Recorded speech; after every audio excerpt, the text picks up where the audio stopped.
Serikali ya Netanyahu yakosolewa na upinzani nchini humo kuwa inaielekeza Israel kwenye janga la kiusalama.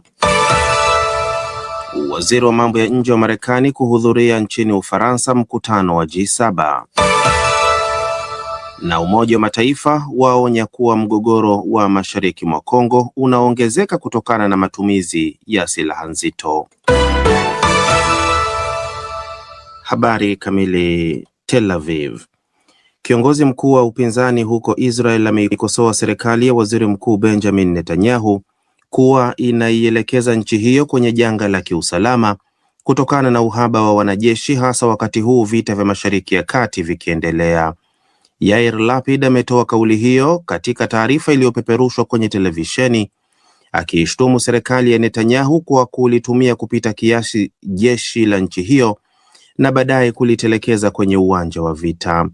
Mwanasiasa huyo amelisifu jeshi la Israel, lakini akasema linalazimishwa kupigana vita mbalimbali bila rasilimali za kutosha wala mkakati mahsusi. Kauli ya Lapid imetolewa baada ya mkuu wa majeshi wa Israel Eyal Zamir kuelezea siku ya Jumatano wasiwasi kama huo kwa Baraza la Usalama la Israel. Paris. Waziri wa mambo ya nje wa Marekani Marco Rubio amezitolea wito nchi za G7 kushinikiza kwa maslahi yao kufunguliwa tena kwa mlango bahari wa Hormuz ambao kwa sasa umefungwa na Iran. Rubio ameyasema hayo wakati akielekea nchini Ufaransa kuhudhuria siku ya pili na ya mwisho ya mkutano wa mawaziri wa mambo ya nje wa muungano huo wa G7 unaozijumuisha Marekani, Uingereza, Kanada, Ufaransa, Ujerumani, Italia na Japan. Mkutano huo unajadili pia vita vya Ukraine na mzozo wa Gaza. Aidha, Rubio amesema kuna shuhudiwa maendeleo chanya katika mazungumzo na Iran, lakini hakuelezea ni lini au jinsi gani vita hivyo vya Mashariki ya Kati vitakavyomalizika, huku wanachama wengine wa G7 wakielezea matumaini yao ya kupatikana kwa suluhisho la kidiplomasia katika mzozo ambao umeathiri uchumi wa dunia. New York. Kaimu mkuu wa ujumbe wa Umoja wa Mataifa nchini Jamhuri ya Kidemokrasia ya Kongo ameliambia hapo jana Baraza la Usalama la Umoja wa Mataifa kwamba mgogoro katika eneo lenye utajiri wa madini mashariki mwa Kongo unazidi kuongezeka, huku matumizi ya silaha nzito na droni yakihatarisha kwa kiasi kikubwa maisha ya raia. Vivian van de Per amesema licha ya waasi wa M23 wanaoungwa mkono na Rwanda kuondoka mwezi Januari katika mji wa Uvira kufuatia shinikizo la kimataifa, mapigano yanazidi kuongezeka katika majimbo ya Kivu Kaskazini na Kusini kati ya kundi hilo la M23 na jeshi la Kongo. Mjumbe huyo ameendelea kutahadharisha kuwa hali huko Kivu Kusini bado ni tete na kwamba kumezuka uhasama unaotanua mzozo katika maeneo mengine ikiwa ni pamoja na mkoa wa Chopo na eneo la mpakani mwa Burundi, jambo linalozidisha hatari ya kuzuka kwa vita vya kikanda. Unaendelea kusikiliza taarifa hii ya habari za ulimwengu kutoka DW mjini Bonn. Dar es Salaam. Watu wasiopungua 20 wamefariki kusini mwa Tanzania katika mkoa wa Mbeya kufuatia maporomoko ya ardhi yaliyosababishwa na mvua kubwa iliyoambatana na upepo mkali. Mkuu wa wilaya ya Rungwe Jafar Haniu, ambako maafa hayo yalitokea siku ya Jumatano, amesema maporomoko hayo yalisababisha pia uharibifu wa nyumba kadhaa, huku idadi ya vifo ikihofiwa kuongezeka. Mamlaka ya hali ya hewa nchini Tanzania imetabiri kuwa mvua kubwa katika sehemu nyingi zinatarajiwa hadi Jumanne ijayo. Eneo la Afrika Mashariki limekumbwa kwa wiki kadhaa sasa na mvua kubwa ambazo mwezi huu zimesababisha vifo vya watu 81 na kuwahamisha maelfu ya wengine huko nchini Kenya. Na hatimaye Pyongyang. Viongozi wa Korea Kaskazini na Belarus wamesaini mkataba wa urafiki na ushirikiano siku ya Alhamisi baada ya Kim Jong-un kumkaribisha kwa ukarimu Rais Alexander Lukashenko katika ziara yake ya kwanza nchini humo. Kim na Lukashenko, ambao walikutana mara ya mwisho huko China mwaka jana, wamesema katika hali ya sasa ambapo mataifa makubwa duniani yanapuuza na kukiuka waziwazi kanuni na sheria za kimataifa, ni lazima nchi huru zishirikiane kwa karibu zaidi ili kuimarisha juhudi zinazolenga kulinda uhuru na kuboresha ustawi wa raia wao. Nchi hizo mbili ni washirika wakuu wa Urusi na zimewekewa vikwazo na nchi za Magharibi na zinatuhumiwa kwa ukiukwaji mkubwa wa haki za binadamu. Tuelekee sasa kwenye uchambuzi wa taarifa muhimu tulizokuandalia asubuhi ya leo, ambapo utaingia katika vita ambavyo vimeanzishwa na Marekani na Israel dhidi ya Iran, ambavyo leo hii vinaingia siku yake ya 28. Huko nchini Tanzania jana kulimalizia kongamano la kimataifa la idhaa za Kiswahili ulimwenguni, ambapo walizungumziwa kuhusu maendeleo ya kiistilahi na lugha hiyo adhimu ambayo inasambaa kwa kasi ulimwenguni hivi sasa. Tuanzie kwenye eneo la Ghuba na Mashariki ya Kati ama Asia Magharibi, ambako vita vilivyoanzishwa na Marekani na Israel dhidi ya Iran vinaingia siku yake ya 28 hivi leo. Kunatajwa kwamba kwa dalili za mazungumzo ya kukomesha vita hivyo, ingawa mashambulizi baina yao bado hayajasita. Mwenzangu Bakari Ubaya ana mengi zaidi kuhusu mgogoro huu ambao sasa unageuka kuwa wa kilimwengu.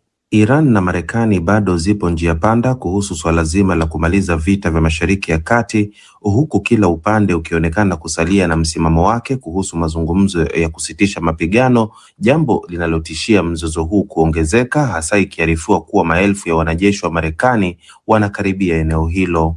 Hata hivyo, mjumbe maalum wa rais wa Marekani Steve Witkoff amesema kuna ishara za wazi kuwa Tehran wako tayari kujadiliana, huku shirika la habari la Iran Tasnim likiripoti kuwa jibu la Iran kwa pendekezo la Marekani lilitumwa rasmi jana usiku kupitia wapatanishi na kwamba kwa sasa Tehran inasubiri jibu. Afisa wa Iran ambaye hakutaka kutajwa jina lake amesema miongoni mwa masharti ya Iran ni kudai fidia kutokana na uharibifu uliosababishwa na vita na kwamba uhuru wa Iran kuhusu mlango bahari wa Hormuz ni lazima uheshimiwe, matakwa ambayo amesema hayakuwemo kwenye mpango huo wa Marekani. Hayo yakiarifiwa, mashambulizi ya kila upande yameendelea kushuhudiwa. Ving'ora vilisikika huko Israel vikitahadharisha kuhusu mashambulizi ya makombora ya Iran, huku mataifa ya Ghuba yakipambana kuzuia droni na makombora za Iran, huku Tehran nayo ikiendelea kushambuliwa na Israel na Marekani. Aidha, Rais Donald Trump ametangaza kurefusha muda wa onyo alilolitoa kwa Iran hadi Aprili 6 ili iwe imeufungua mlango bahari wa Hormuz. Tofauti na hivyo, ataishambulia vikali miundombinu yake ya nishati, lakini Tehran imeimarisha udhibiti wake kwenye njia hiyo muhimu ya baharini. Trump amesema amechukua uamuzi huo kufuatia ombi la Tehran na akaongeza kuwa mazungumzo yanaendelea vyema. Israel pia imepeleka wanajeshi zaidi kusini mwa Lebanon ili kupambana na kundi la wanamgambo la Hizbullah linaloungwa mkono na Iran, ambapo mapigano ya jana Alhamisi yalisababisha hasara kwa pande zote mbili, huku Lebanon ikisema itawasilisha malalamiko kwa Baraza la Usalama la Umoja wa Mataifa kufuatia mashambulizi ya Israel. Asante Bakari Ubena. Kuendelea kwa vita vya Marekani na Israeli dhidi ya Iran kumesababisha kupanda kwa kasi kwa bei za mafuta duniani na kuvurugika kwa njia muhimu za usafirishaji wa kimataifa. Mshtuko hii tayari inaathiri uchumi wa Afrika Mashariki, ikisababisha mfumuko wa bei kama vile kupanda kwa bei ya mafuta. Swala ni kwamba je, viongozi wa nchi hizo wanaweza kufanya nini kupunguza athari za vita kwa wananchi wao? Michael Kwena anaangazia hilo kwa undani. Afrika Mashariki inakabiliwa na misukosuko mikubwa ya kiuchumi kwa sababu inategemea sana mafuta yanayoagizwa kutoka nje. Bei ya mafuta ghafi ya Brent imepanda kwa kasi tangu mashambulizi yaanze. Emmanuel Busulwa, mratibu wa kitaifa Uganda, Baraza la Biashara Afrika Mashariki, anasema zipo dalili za kuongezeka kwa gharama za mafuta. Tunategemea kuona ongezeko la gharama za mafuta, lakini pia nina uhakika kutokana na taarifa tulizosikia kutoka kampuni ya taifa ya mafuta ya Uganda kwamba nchi ina akiba ya kutosha kutuwezesha kwa muda fulani.